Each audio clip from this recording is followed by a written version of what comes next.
10ই November Awami লীগের কর্মসূচির ডাক, সেই প্রেক্ষাপটে আমি আপনাদেরকে একদমই বনানী থেকে এই যাত্রাটি শুরু করে কালশী ব্রিজ হয়ে ইসিবি চত্বর হয়ে, যেহেতু ক্যান্টনমেন্ট এলাকা, ইসিবি চত্বর হয়ে মিরপুর 10-11-র দিকে আসলে আপনাদেরকে আমি নিয়ে যাব। এবং আসলে এই প্রেক্ষাপটে, কারণ আমরা যখন কোটা সংস্কার আন্দোলন চলছিল, আমরা জানি যে মিরপুর এলাকা কিন্তু বেশ সহিংসতার সৃষ্টি হয়েছিল। এবং মিরপুর যাওয়ার পথেই যেটি রয়েছে, যে এয়ারপোর্ট রোড থেকে এসে কিংবা বনানী রোড থেকে এসে ইসিবি চত্বরের যে রাস্তাটি রয়েছে, সেটিও কিন্তু ইসিবির যে চত্বরটি রয়েছে সেখানে কিন্তু বৈষম্য বিরোধী ছাত্র আন্দোলনরত শিক্ষার্থীরা কিন্তু সেখানে অবস্থান নিয়েছিল এবং এখানেও কিন্তু পুলিশের সঙ্গে দফায় দফায় তাদের সংঘর্ষ হয়েছে।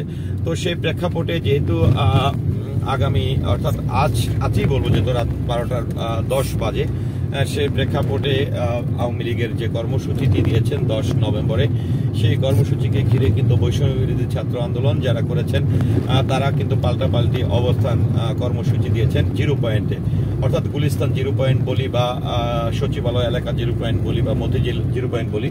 তো সেখানে আমরা যেটি দেখেছি যে কিছু সামাজিক যোগাযোগ মাধ্যমে আমরা দেখেছি যে রাত 9টা-10টার দিকে আওয়ামী লীগের যে কেন্দ্রীয় কার্যালয় যে রয়েছে গুলিস্তানে, সেখানে বিএনপির নেতৃবৃন্দরা কিন্তু সেখানে অবস্থান নিয়েছেন এবং তারা খণ্ড খণ্ড ভাগে কিন্তু তারা মিছিল মিটিংও করছেন।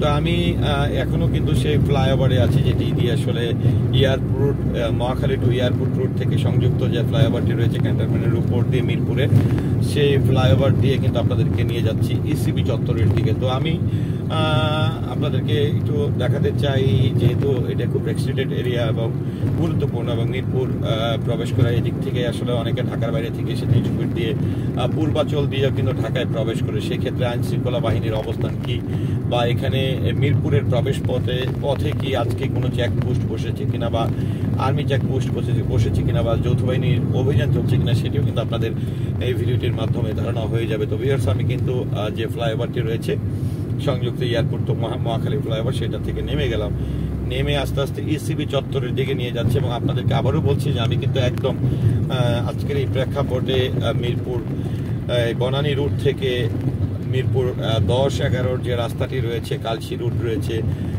ইসিবি চত্বর রয়েছে, সেই রাস্তাগুলোর চিত্র কিন্তু আপনাদেরকে দেখানোর চেষ্টা করছি।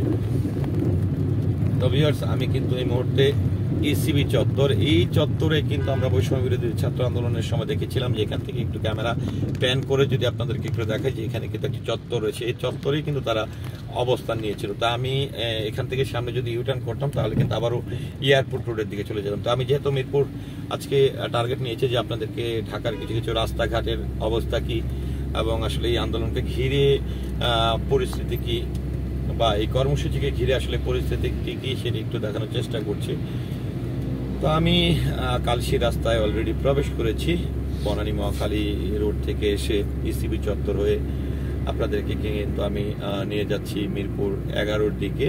তো এই মিরপুর 11-তে যাওয়ার পরে কালশী চত্বরটির আসলে অবস্থা কি, সেটিও কিন্তু আপনাদেরকে দেখাবো। এবং আরেকটা বিষয় যদি একটু অবগত করতে চাই, বিগত কয়েকদিন ধরে কিন্তু আমরা দেখছিলাম যে ইসিবি চত্বরের পরে এসে কালশী যে চত্বরটি রয়েছে, সেখান থেকে মিরপুর 10 থেকে 11 থেকে যে প্রবেশ মুখটি রয়েছে, যেটি ইসিবির দিকে আসার পথে, বা মিরপুর 12 বা পল্লবীর দিকে যাওয়ার যে পথটি রয়েছে, সেখানে যৌথ বাহিনীর কিন্তু চেকপোস্ট কিন্তু লক্ষ্য করেছি। সেখানে যদি বলতে চাই, গত 8 নভেম্বরেও কিন্তু সেই চেকপোস্টটি ছিল। তো আমরা আপনাদেরকে সেই রাস্তার চিত্রটি দেখানোর চেষ্টা করছি, যে এখানেও গাড়ির চাপ খুব একটা দেখছি না, বা এখানে একটি তেলের পাম্প রয়েছে, সেই পাম্পে কিন্তু এই সময়টিতে গাড়ির প্রচুর চাপ থাকে, যদিও তেলের পাম্প, কিন্তু সেই পাম্পটিতেও আসলে গাড়ির খুব একটা চাপ আমরা লক্ষ্য করছি না। তো আমি আপনাদেরকে একটু কালশী চত্বরটি যেটি রয়েছে, কালশী চত্বরের অবস্থাটি কি, কালশী ফ্লাইওভার, এখানে কিন্তু এখন একটা ফ্লাইওভার হয়ে গেছে, যার ফলে কিন্তু আপনাকে একদম ডিউএসএস খুব সহজে উপর দিয়ে ফ্লাইওভার দিয়ে একদম নেমে যাওয়া সম্ভব। আবার যারা আসলে 12-র দিকে যাবেন তাদেরকে নিচের রাস্তাটি ব্যবহার করতে হবে। আবার যারা কালশী হয়ে 11-র দিকে যাবেন বা 10-এর দিকে যাবেন, তারা কিন্তু ফ্লাইওভারটি ব্যবহার করতে পারেন। তো এখান থেকে দেখেন আমরা কালশী মোড়ে কিন্তু চলে এসেছি। আমি কালশী মোড়ের যে ফ্লাইওভারটি, সেই ফ্লাইওভারটির উপর দিয়ে চলে যাব এবং আপনাদেরকে রাস্তার চিত্রটি একটু দেখানোর চেষ্টা করছি। তো ভিউয়ার্স, আমি এটি হচ্ছে কালশি ফ্লাইওভার। কালশি ফ্লাইওভারটি দিয়ে আপনি কোন রাস্তা দিয়ে, ফ্লাইওভার থেকে যে চত্বরটি রয়েছে, অর্থাৎ কালশি চত্বরের উপরে যে চত্বরটি রয়েছে ফ্লাইওভারে, সেটির একটি ধারণাও কিন্তু আপনাদেরকে আমি ভিডিও চিত্রের মাধ্যমে দিব। সেটি হচ্ছে যে এখান থেকে যদি আপনারা 12তে যান বা মিরপুর ডিওএসএস এ যান, তাহলে এখানে ইন্ডিকেটর দিয়ে যে গাড়িটি ঘুরে যাচ্ছে, অর্থাৎ ডান দিকে যেতে হবে। তো আমরা যেহেতু মিরপুর 11-র দিকে যাব, পূর্বী পল্লবীর দিকে যাব বা 10-এর দিকে যাব, আমরা বাই ইউটার্ন করলাম। আপনাদেরকে আসলে এই প্রেক্ষাপটে এসে রাস্তার অবস্থা কি সেটা কিন্তু আপনাদেরকে একটু দেখানোর চেষ্টা করছি, কারণ অনেকেই আগামীকালের সেই 10ই নভেম্বরের কর্মসূচিকে ঘিরে কিন্তু অনেকেরই দৃষ্টি যে রাতের রাস্তা বা ঘাটের অবস্থা কি। কারণ সরকার বলি, সরকার বিরোধী দলীয় বলি, বা যে কোনো কর্মসূচির, বড় ধরনের কোনো কর্মসূচি যদি ডাক থাকে, তাহলে কিন্তু আগের দিন রাত থেকেই কিন্তু একটা স্থবিরতা বিরাজ করে ঢাকা সিটিতে। তো সেই প্রেক্ষাপটে আমি একটু যদি বলি যে আমি কিন্তু খণ্ড খণ্ড ভাগে কিন্তু বেশ কয়েকটি জায়গার ভিডিও করেছি, যেমন মগবাজার থেকে মহাখালী পর্যন্ত ভিডিও করেছি, সেটিও কিন্তু আপনারা আমার চ্যানেলে দেখে নিতে পারেন এবং আপনাদের ধারণা হয়ে যাবে আজকে ঢাকার অবস্থাটি কী বা রাস্তাঘাটের পরিস্থিতি কী। আবার আপনারা যদি মহাখালী থেকে বনানীর আশেপাশের রাস্তাঘাট সম্পর্কে জানতে চান, সেটিও কিন্তু আপনারা দেখতে পাবেন। তো আমি কিন্তু দেখেন এই কালশির এই রুটটি কিন্তু মিরপুর 10-12 যে সংযুক্ত রাস্তাটি রয়েছে পূরবী, সেই জায়গাটি দিয়ে কিন্তু উঠে গেছে। তো আমরা কিন্তু খুব কোথাও একটি চেকপোস্ট, সেনাবাহিনী বলি, পুলিশ বলি, বা কোথাও কোনো সহিংসতা বা মিছিল কোনো কিছু কিন্তু আসলে আমরা লক্ষ্য করিনি।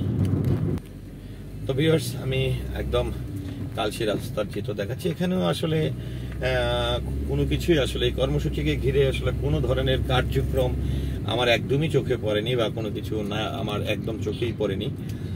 সবকিছুই কিন্তু খুবই স্বাভাবিকভাবেই দেখেছি এবং গাড়ি ঘোড়াও কিন্তু স্বাভাবিকভাবে চলছে, মানুষজনের স্বাভাবিকভাবে চলছে। তবে গাড়ির সংখ্যা কিন্তু খুব একটা বেশি না। তবে আমি একটু আপনাদেরকে একটু দেখাতে চাই যে মিরপুর 11 যে ফ্লাইওভার, যে মেট্রো রেল স্টেশনটি রয়েছে, অর্থাৎ মিরপুর 10 থেকে 12-র যে সংযুক্ত রাস্তাটি রয়েছে, মেন রুটে রয়েছে, আর সেটির অবস্থাটি কি সেটি একটু আপনাদেরকে আমি আসলে দেখানোর চেষ্টা করছি।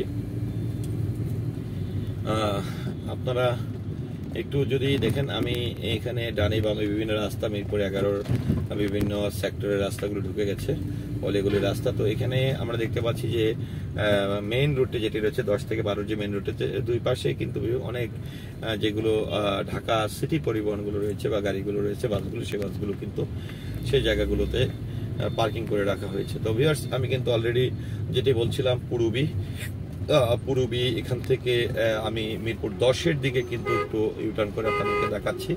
আর এখান থেকে সামনে ডানে যদি আমি যেতাম, তাহলে কিন্তু 12-র দিকে যেতাম। আমি কিন্তু এখানেও কোনো কিছু পুলিশ প্রশাসন, আইন শৃঙ্খলা বাহিনী বা আন্দোলনরত আওয়ামী লীগের সমর্থিত কাউকে কিন্তু আমার চোখে পড়ছে না।